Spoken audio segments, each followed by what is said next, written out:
ఓ ఘటనలో అంటే నిన్న శివరాత్రి కావడం, నిన్న సాయంత్రం అంటే 7-8 ఆ ప్రాంతంలో మా నాన్నైన హాజీ అక్కడ శివరాత్రి ఏదో ఉత్సవాలు ఏదో జరుగుతాయని అక్కడికి వెళ్ళడం జరిగింది. అయితే అక్కడికి వెళ్ళిన తర్వాత భోజనం చేసేదానికి నడుచుకుంటూ వెళ్తూ ఉంటే అక్కడ ఫుల్లుగా తాగిన వైసీపీ అనుచరులైన ముగ్గురు అక్కడికి వెళ్ళి, దస్తగిరి అనేవాడు మీ కొడుకేనా, వాడు మా అన్న జగన్ మీద పోటీ చేసేంత మగోడవాడు, నిన్ను వాడిని అందరినీ చంపుతాము చూసుకో అని చెప్పి ఒక కత్తితో దాడి చేయడం జరిగింది. ఆయన కింద ఆ దాడి చేయడం వల్ల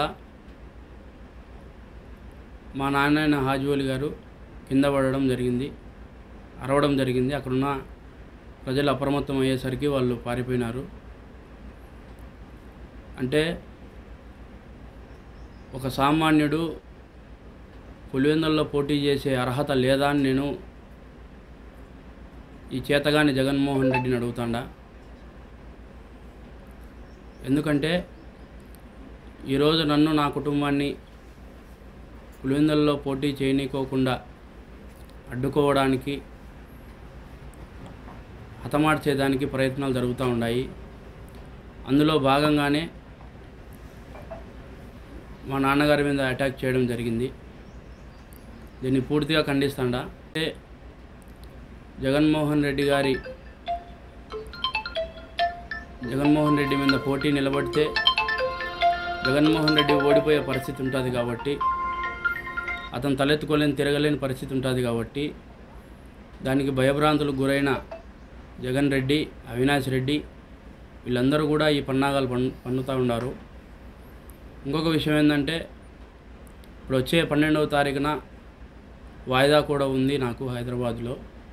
అక్కడికి కూడా హాజరైతా. అక్కడ కూడా ఒక పిటిషన్, ఈ ఘటన కూడా పిటిషన్ వేసి సిబిఐ వారితో కూడా విన్నవిస్తా. ఇలాంటి ఇబ్బందులు ఎన్నొచ్చినా కూడా తగ్గే పరిస్థితి లేదు, ఎవడికి భయపడే పరిస్థితి లేదు.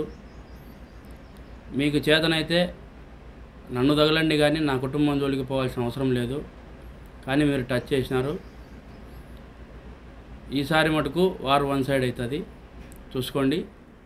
మీ భయభ్రాంతులకు అయ్యే పరిస్థితి అయితే మాకు అసలు, మీరు ఏ విధంగా చేస్తూ ఉన్నారో మేము కూడా ఆ విధంగా చేయాలనుకుంటే,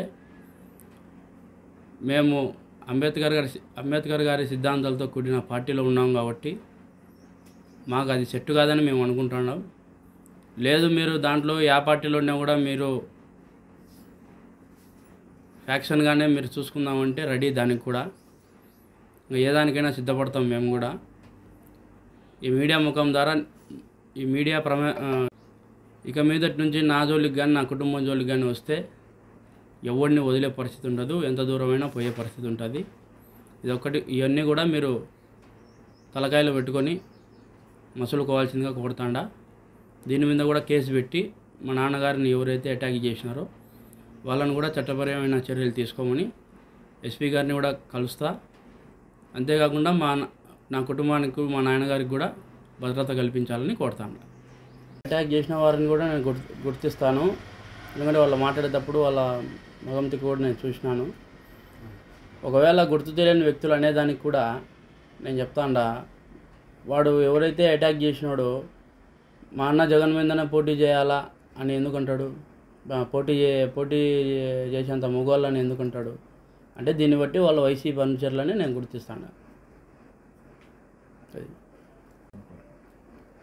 ఆల్రెడీ నాకు పోలీసు రక్షణ ఉంది, కానీ మా నాన్నగారికి కూడా పోలీసు రక్షణ కల్పించాలని కొడతా ఉండ. ఎస్పీ గారిని, ఐజీ గారిని, సిబిఐ సంస్థ వారిని కూడా కొడతా 12వ తారీఖు. అంతేకాకుండా అవినాష్ రెడ్డి బయట ఉండడంతోనే ఇవన్నీ జరుగుతూ ఉన్నాయి. విచారణ కూడా సజావుగా సాగలేదు. అంతేకాకుండా అవినాష్ రెడ్డి గారి బెయిల్ క్యాన్సిల్ చేయాల్సిందిగా, అంటే క్యాన్సిల్ కావాలా, ఎందుకంటే నేను ఎందుకు చెప్తున్నానంటే ఆ విషయం కూడా ఆయన బయట ఉండబడితే అనర్థాలన్నీ కూడా జరుగుతూ ఉన్నాయి. ఈ విధంగా మమ్మల్ని భయభ్రాంతులకు గురి చేసే పరిస్థితి కూడా ఏర్పడుతుంది. అందుకు ఆయన బెయిల్ క్యాన్సిల్ అయ్యేదానికి కూడా మేము సుప్రీంకోర్టుకు కూడా ఆశ్రయిస్తాము. మాకు జరిగిన అన్యాయాన్ని, మాకు జరిగిన మా మీద చేసిన దాడులను, నన్ను ఏ విధంగా అయితే నన్ను జైలు పాలు చేసినారు, ఏ విధంగా అయితే అక్రమంగా జైల్లో కొనాలని కూడా ప్రయత్నాలు జరిగినాయో దానిలన్నిటికీ కూడా సుప్రీంకోర్టుకు వివరిస్తాము. గౌరవనీయ న్యాయస్థానం కూడా మేము వెళ్ళి ఆశ్రయిస్తాము. అంతేకాకుండా ఈ సందర్భం వచ్చింది కాబట్టి ఇంకో విషయం ఏంటంటే, నన్ను అక్రమంగా అరెస్టులు చేయాలా అని చెప్పి ఒక పన్నాగం పన్నుతూ ఉన్నారు. ఇంకోటి ఏంటంటే, ఇంతకుముందు జరిగిన ఒక పులివెందుల కేసులో ఒక అబ్బాయి నా దగ్గరికి వచ్చి చెప్పడం జరిగింది. ఆ వీడియో కూడా మీకు నేను ఫార్వర్డ్ చేస్తా, అది కూడా ప్రెస్లో రావాల్సింది కోరుతున్నా. వైఎస్ మనోహర్ రెడ్డి ఎవరైతే మా ఏరియాకి సంబంధించిన కౌన్సిలర్ రాజశేఖర రెడ్డి అనేవాడు ₹1,00,000 డబ్బులు ఇచ్చి నేనేదో పిల్లోని కొట్టినట్టుగా, వాళ్ళు కేసు పెట్టినట్టుగా ఆ పొద్దు గవర్నమెంట్ హాస్పిటల్లో హల్చల్ చేయడం జరిగింది. దానికి అతను, ఆ పిల్లవాడు, నేను చేసింది కరెక్ట్ కాదన్నా, నువ్వు నాకు డబ్బు ఇచ్చినావు, నన్ను ఎన్నోసార్లు ఆదుకున్నావు, నేను నీకు నిజం చెప్పాలని నేను నీ దగ్గరికి వచ్చినా అని చెప్పి వచ్చి వాస్తవాలు చెప్పడం జరిగింది. అది కూడా నేను వీడియో కూడా మీకు ప్రెస్కి ఇస్తాను. మీరు కూడా దాన్ని దయచేసి మీరు ప్రెస్లో రావాల్సిందిగా కోరుతాను టీవీలో.